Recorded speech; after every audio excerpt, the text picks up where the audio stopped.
Dans cette vidéo, vous allez découvrir ce qu'est la marche nordique. Nous allons dans un premier temps examiner les caractéristiques de ce sport, puis ses bienfaits pour votre santé. Voyons d'abord les caractéristiques de la marche nordique. La marche nordique est un sport qui se pratique en extérieur sur terrain plat ou vallonné. Cette marche est dite sportive car sa vitesse dépasse celle de la marche normale. La marche nordique se distingue des autres marches sportives par l'utilisation de bâtons spécifiques qui aident à la propulsion du corps vers l'avant. Voici les principaux bienfaits de la marche nordique. Elle permet d'abord de se détendre et de s'aérer. L'utilisation des bâtons oblige le buste à rester droit et ouvre la cage thoracique. Cela permet une oxygénation jusqu'à 60% plus grande que lors d'une marche classique. Ensuite, grâce à l'utilisation des bâtons, la marche nordique sollicite l'ensemble des muscles du corps. Le corps brûle ainsi jusqu'à 40% plus de calories que lors d'une marche classique, ce qui fait de la marche nordique un bon allié pour la perte de poids. Enfin, la marche nordique est particulièrement adaptée aux personnes voulant ménager leurs articulations. Elle sollicite moins les articulations que la course à pied lors des foulées, et la poussée de bâton soulage les articulations d'une partie du poids du corps. Que vous vouliez vous aérer, entraîner tous les muscles de votre corps, perdre du poids ou améliorer votre endurance tout en prenant soin de vos articulations, la marche nordique est faite pour vous.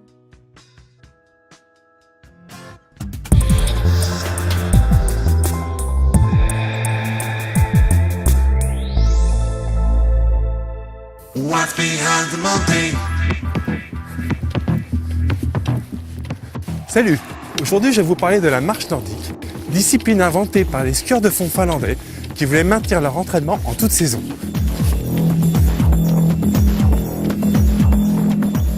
La marche nordique est totalement différente de la randonnée. C'est du fitness outdoor. On la pratique 1h30 maximum avec des échauffements en amont et des étirements en fin de séance.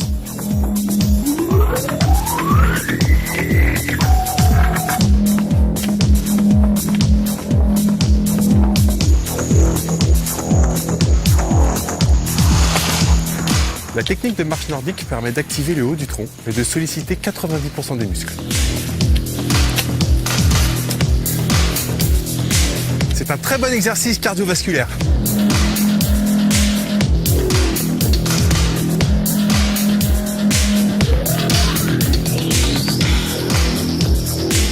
Du fait des appuis sur les bâtons, elle permet de préserver les articulations par rapport à la course à pied. Le travail des bras permet une dépense énergétique 30% supérieure à la marche traditionnelle.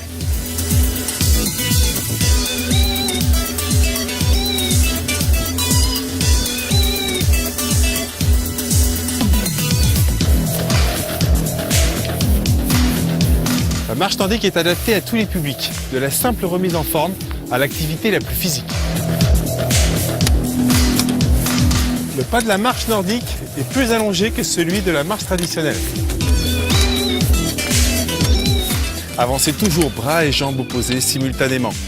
L'angle des bâtons est de 45 degrés avec le sol et la pointe du bâton se place juste devant le pied arrière, au maximum à mi-distance entre les deux pieds. Une fois la main au niveau de la hanche, prenez appui sur la dragonne et projetez-vous en avant en ouvrant la main et en laissant aller le bâton derrière vous. Les jambes ne servent plus qu'à l'équilibre du corps. Le bâton vous pousse vers l'avant. Il trace alors une ligne dans la continuité du bras.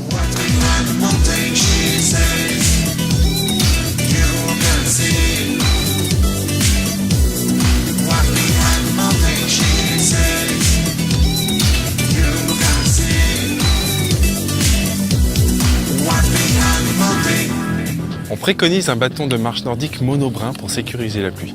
Il est composé au minimum de 30% de carbone et d'un gantelet dragonne qui permet de relâcher le bâton en arrière.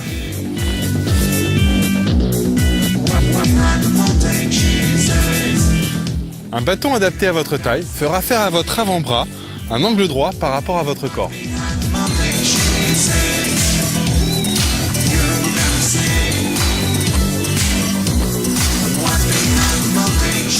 Les bâtons permettent de progresser sur tout type de terrain grâce à des embouts amovibles en caoutchouc. J'espère que ces images vous auront donné envie de vous mettre à la marche nordique. Allez, salut, à la prochaine.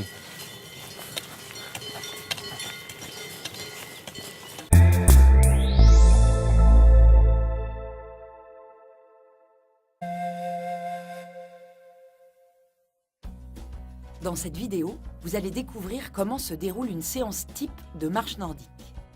Une séance de marche nordique dure généralement entre 1h30 et 2h. Au-delà de 2 heures, le corps se fatigue et la concentration pour maintenir le bon geste diminue. La séance type que nous vous proposons dure 1h30. Elle se compose de 3 phases essentielles: l'échauffement, la pratique et l'étirement. Premièrement, l'échauffement. Toujours bien s'échauffer. Un bon échauffement doit durer au moins 15 minutes.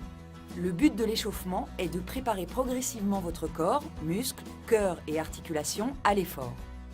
Le principe est d'effectuer des mouvements qui activent les muscles et les articulations sollicitées en marche nordique. Un bon échauffement prévient les blessures et vous met en condition pour tirer un maximum de plaisir de votre pratique. Deuxièmement, la pratique.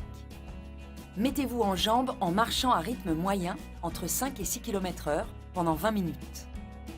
Faites une pause de 5 minutes pour vous réhydrater tout en restant debout.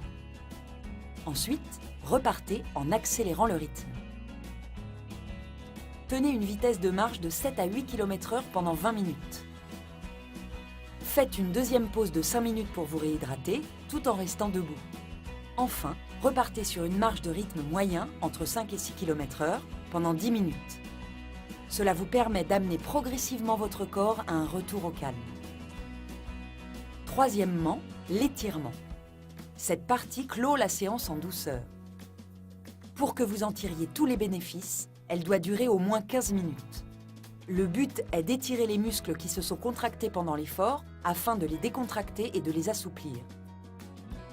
Un muscle décontracté et assoupli est un muscle qui ne vous fera pas mal et qui gardera toute sa réactivité. N'hésitez pas à ajouter aux étirements des moments de respiration lente pour plus de détente.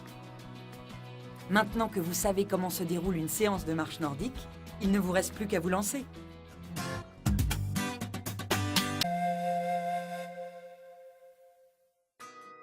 Dans cette vidéo, vous allez découvrir 6 erreurs récurrentes à éviter en marche nordique. Première erreur, la marche à l'amble. La coordination des bras et des jambes peut poser problème lorsque l'on débute. La marche à l'amble consiste à avancer le bras et la jambe du même côté pendant la marche. Pour reprendre l'opposition croisée des bras et des jambes propre à la marche normale et à la marche nordique, arrêtez-vous, puis repartez du bon pied. Vous pouvez aussi trottiner sur quelques mètres, puis relancer le mouvement juste de la marche sans vous arrêter. Les petits sauts obligent vos bras et vos jambes à travailler en opposition croisée. En trottinant, votre corps adoptera naturellement le mouvement juste. Deuxième erreur, le manque de synchronisation entre les bras et les jambes. Le rythme de vos bras doit correspondre à celui de vos jambes. Rappelez-vous qu'à chaque plantée de bâton correspond un pas. Pour vous aider, comptez en rythme. 1, 2, 1, 2, 1, 2. En vérifiant qu'à chaque chiffre correspond un pas et un planté de bâton. Troisième erreur, la marche bras repliés. Veillez à tendre vos bras pendant les phases ascendantes et descendantes de leur balancier. Quatrième erreur, la poussée incomplète. Les débutants restreignent souvent l'amplitude de la poussée des bras sur les bâtons. Pour éviter ce travers, lors de l'impulsion, pensez à aller chercher loin derrière vous avec votre bras tendu en lâchant les poignées des bâtons. Cinquième erreur, le planté de bâton trop loin devant. Si vous plantez vos bâtons trop loin devant vous, l'angle par rapport au sol ne vous permettra pas de vous propulser en avant. En règle générale, plantez vos bâtons au milieu de votre pas. Enfin, sixième erreur, la mauvaise posture corporelle. Ne courbez pas le dos. Tenez-vous bien droit et regardez loin devant vous. La posture droite est essentielle au dynamisme de la marche et à ses bienfaits. Maintenant que vous connaissez les erreurs à éviter, perfectionnez votre geste. À vous de jouer!